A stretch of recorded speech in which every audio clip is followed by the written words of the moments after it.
नाही शिकलं नाही. चल बघा, इतिहासाचे 4 घटक आहेत. व्यक्ती, समाज, कोणते कोणते? व्यक्ती, समाज, बघत चला इकडं लिहून घेत चला, स्थळ आणि काळ. हे काय आहेत? काय आहेत हे? इतिहासाचे घटक आहेत. कोण कोण? व्यक्ती, समाज, काळ आणि स्थळ. आता हे 4 घटकांवरती काय आधारलंय?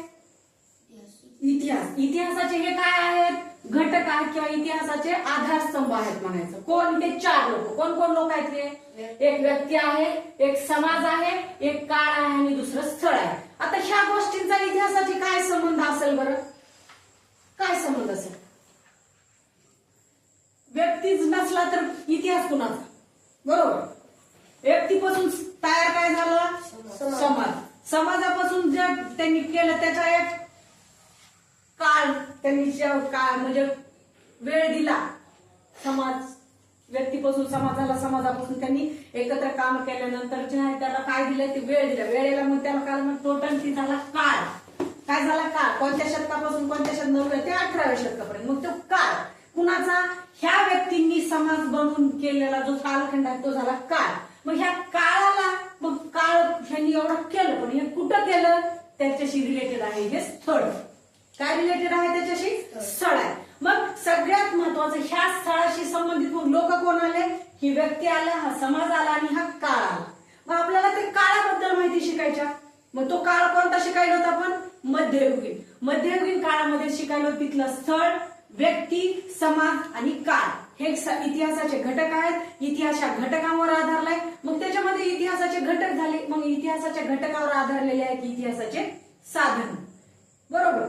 मग आता संबंधित काळामध्ये कोण व्यक्ती होत्या, त्यांनी कुठली साधनं वापरली आणि त्या साधनांचं आज आपल्याला इतिहास शिकण्याशी महत्व काय? आपण अभ्यास करतोय ना, मग त्याचं महत्व का करतोय आपण अभ्यास इतिहासाचा? त्यांनी सांगितलं की इतिहास म्हणजे काय आहे? भूतकाळात घडून गेलेल्या घटनांची कशी माहिती आहे? कालक्रमानुसार आहे. पण कशी आहे? कालक्रमानुसार आहे. मला सांगा, अगोदर आपल्याला कोणतं शतक घ्यावं लागेल? 9वं घ्यावं लागेल ना. आधी 18वं घेतलं तर चालेल का? कालक्रम आहे. 9व्याच्या नंतर 10वा, 11वा, 12वा असं कसं चाललंय? ते कालक्रमानुसार मांडणी केलेली. कशी माहिती आहे ती? कालक्रमानुसार मांडलेली माहिती आहे. त्याच्यामधून मग काय व्हायला? ते इतिहास तयार व्हायला त्याचा.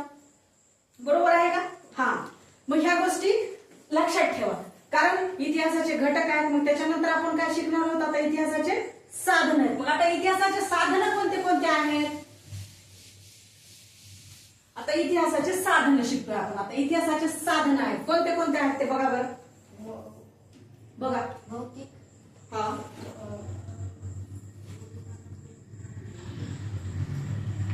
लिखित साधने आणि मौखिक साधने.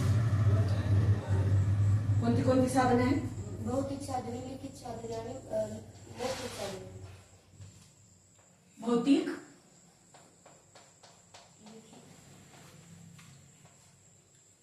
लिखित आणि मौखिक. हे झाले इतिहासाचे साधन आहेत. आता भौतिक साधने, लिखित साधने आणि मौखिक साधने. आता भौतिक मध्ये कुठल्या असतील रे? भौतिक मध्ये काय काय येईल सांगा बरं. सांगा सांगा, विचार करा बरं.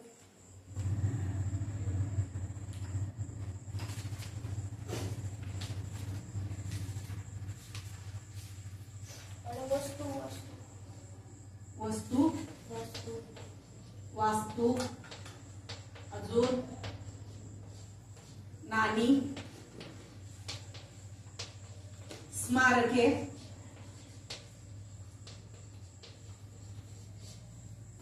बघा अजून सांगा. आठवा. शिलालेख,